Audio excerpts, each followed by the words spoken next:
Hey everyone, ready for a deep dive into something truly bizarre? Oh yeah, this one's a doozy. We're talking about the dancing plague of 1518. Not exactly your typical Tuesday. It might sound like something straight out of fiction. Right, like a medieval fairy tale gone wrong. But this really happened, folks, and it gets stranger the deeper we go. It really does buckle up. Picture it, 16th century Strasbourg. Already a tough time, famine, disease, you name it. Right, city under pressure, and then suddenly, bam, people just start dancing uncontrollably. In the streets everywhere. Not for a couple hours either, we're talking days, weeks. Some even danced till they dropped. Literally dance themselves to death. It's a real head scratcher. So what could possibly cause such a thing? Well, that's what we're going to try to figure out. Let's start with patient zero. Okay, so we've got Frau Trofei. This woman just starts dancing in the street. No music, no party, just her. And not like a casual waltz either. Oh no, this is full-on frenzied movement. Like non-stop day and night. It's described as agonizing, like she's not enjoying it at all. Really makes you wonder what was going on in her head. Like some unknown force took control. And then it gets even crazier. Hold on to your hats. Within a week, over 30 other people had joined her. Huh. Can you imagine the scene? It's like a scene from a horror movie. Dozens of people all dancing like they're possessed. Talk about a public health nightmare. You'd think they'd try to quarantine these dancers or something. Well, the authorities' response is almost as strange as the plague itself. Oh no, what did they do? The physicians, baffled, diagnosed them with hot blood. Hot blood, what does that even mean? No clue but their solution. More dancing. Wait, you're telling me the cure for uncontrollable dancing was more dancing? Sounds ridiculous, right? Makes no sense. They thought the dancers needed to dance it out. Dance it out! Get rid of that excess blood. Oh boy. So they built a stage, hired musicians, like encouraging them to keep going. Talk about adding fuel to the fire. It's like they accidentally created a medieval rave. But with suffering instead of glow sticks. Exactly. A public health campaign gone horribly wrong. So we've got this bizarre outbreak, people dropping from exhaustion, and a clueless medical establishment. It's like a recipe for disaster. Time to dive into the theories then, right? Right, because with a mystery this strange, we got to consider all the angles. Especially back then, 1518. Oh yeah, when in doubt, blame the supernatural. Right, if your neighbor suddenly starts dancing for days on end. And the doctors are prescribing more dancing? You might start thinking something otherworldly is going on. Makes sense, right. So what was the supernatural theory in this case? Many believed it was a curse sent by Saint Vitus. Saint Vitus. The patron saint of, among other things, dance. Oh, booby. I heard. People feared they'd angered him somehow, and this was their punishment. So they were literally dancing for their lives, trying to appease this saint. In a way, yes. Pilgrimages, ceremonies, prayers, the whole 9 yards. But that doesn't really hold up today, does it? Not really. It's a good story, though. Okay, so if we put aside the supernatural, what are some more scientific explanations for this dancing plague? Well, one theory that's gained traction is mass psychogenic illness. Mass psychogenic illness. Or mass hysteria, basically a collective mental breakdown. Like a citywide panic attack. But how does that explain the dancing? Well, think about the context. Okay. Strasbourg in 1518 was under immense pressure. Famine disease, social unrest, you name it. Exactly. People were living in a constant state of fear and anxiety. So everyday life was already pretty stressful even before the dancing started. Oh, absolutely. It was a tinderbox waiting for a spark. And maybe seeing one person dancing uncontrollably was that spark. Could be. It's like a chain reaction, others unconsciously mimicking the behavior as their anxiety spirals. Like a really messed up flash mob. Pretty much. And there's actually some modern evidence for this. Really? We've seen similar instances of mass psychogenic illness. Like what? Groups of people, often school children, exhibiting strange symptoms. Seizures, fainting spells, seemingly out of nowhere. Wow. That's both fascinating and kind of scary. Right. It's like our minds are so powerful they can actually make us sick. But here's the thing that trips me up with the mass hysteria theory. What's that? It doesn't fully explain the physical toll. That's true. These people weren't just imagining they were exhausted. They were genuinely dancing themselves to the point of collapse. Yeah, that's one of the main criticisms of this theory. It explains the psychological element, but not the extreme physical endurance. Or the fact that some people actually died. Okay, so we've got a divine curse and a citywide mental breakdown. 2 down, 1 to go. What other suspects are on our list? Well, there's one more we need to consider. Lay it on me. It involves a rather unpleasant fungus called ergot.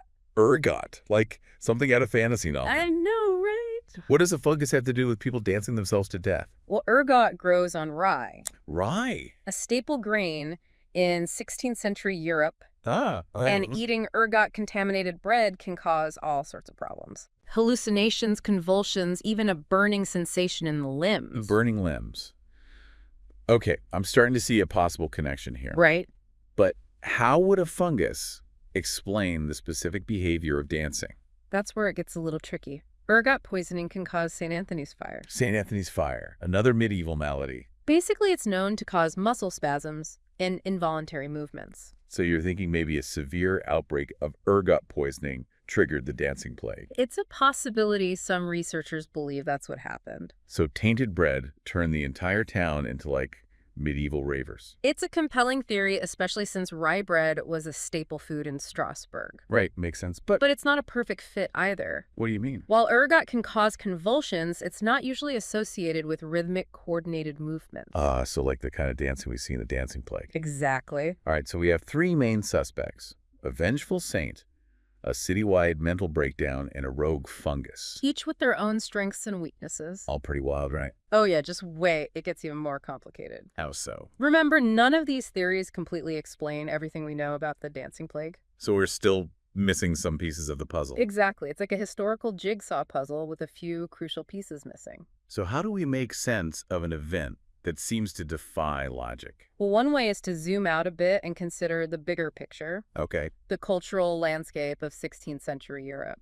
so the Renaissance was in full swing, challenging old ways of thinking.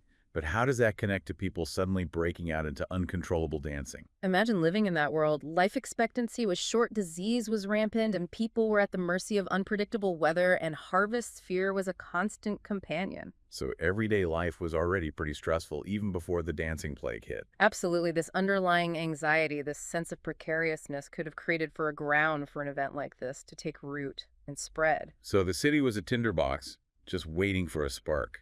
But what was that spark? St. Vitus's wrath, mass hysteria, ergot poisoning, or something else entirely? That's the million-dollar question, isn't it?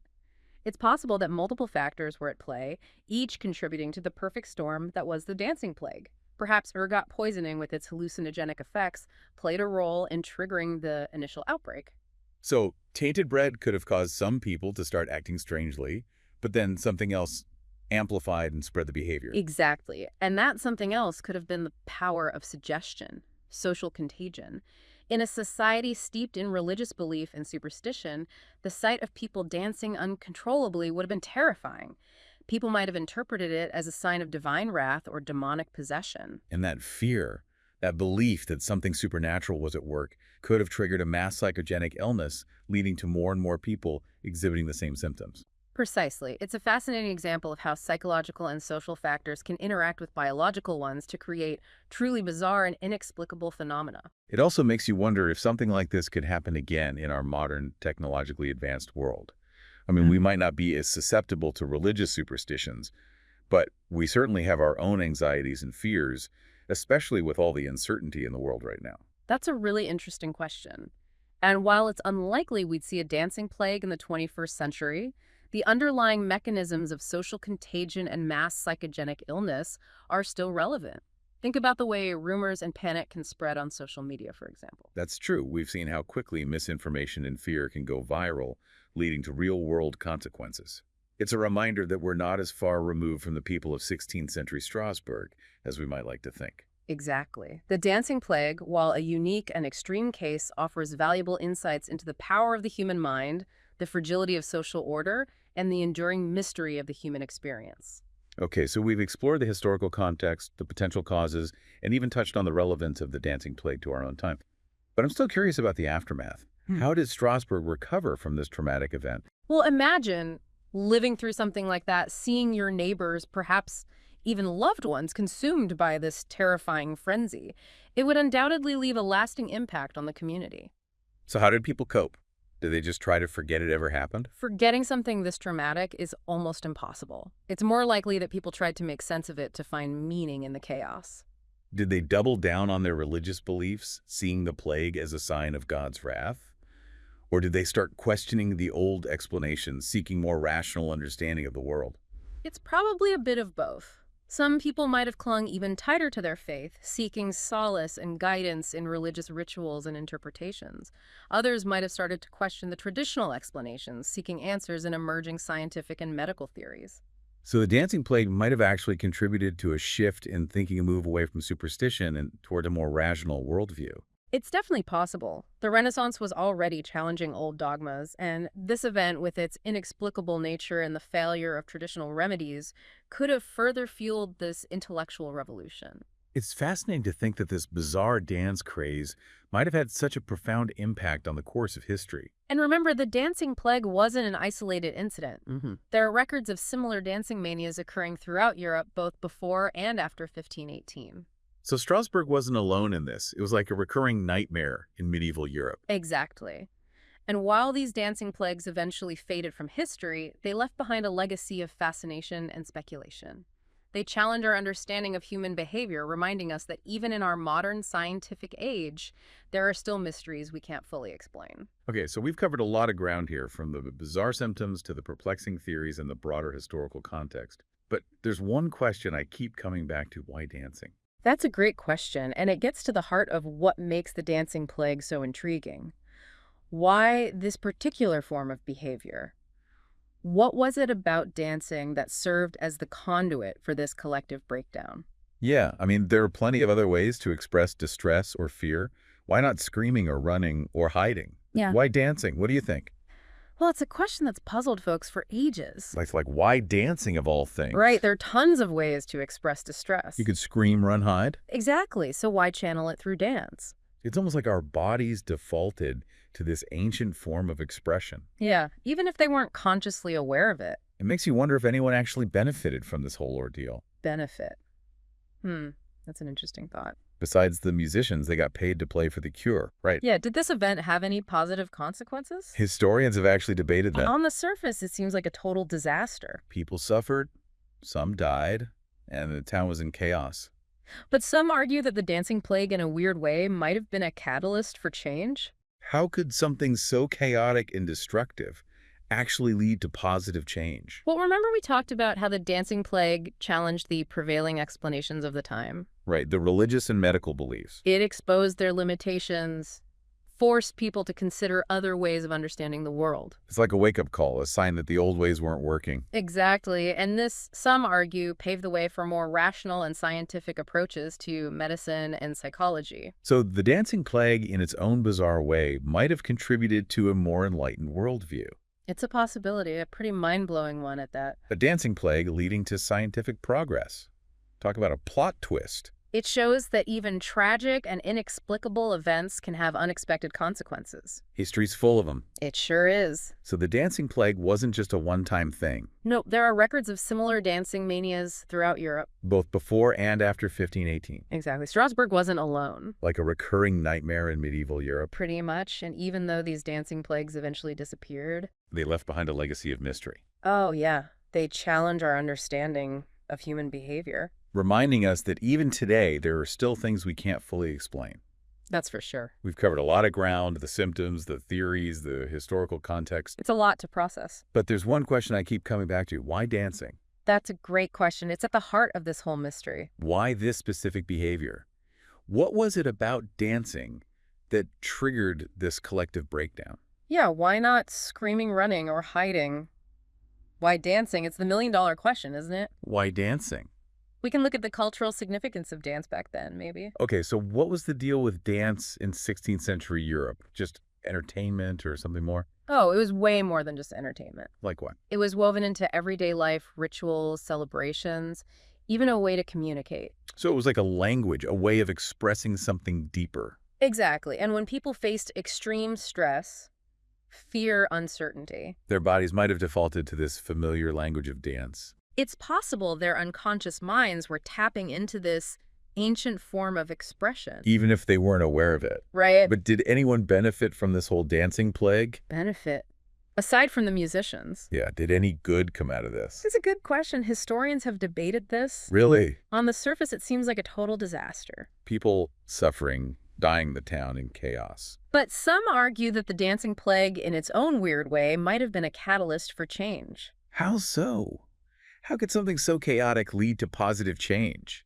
Remember how the dancing plague challenged the prevailing explanations of the time? Right, the religious and medical beliefs? It exposed their limits, forced people to think differently. Like a wake-up call. Exactly. And this, some argue, paved the way for more rational and scientific approaches. To medicine and psychology. Right.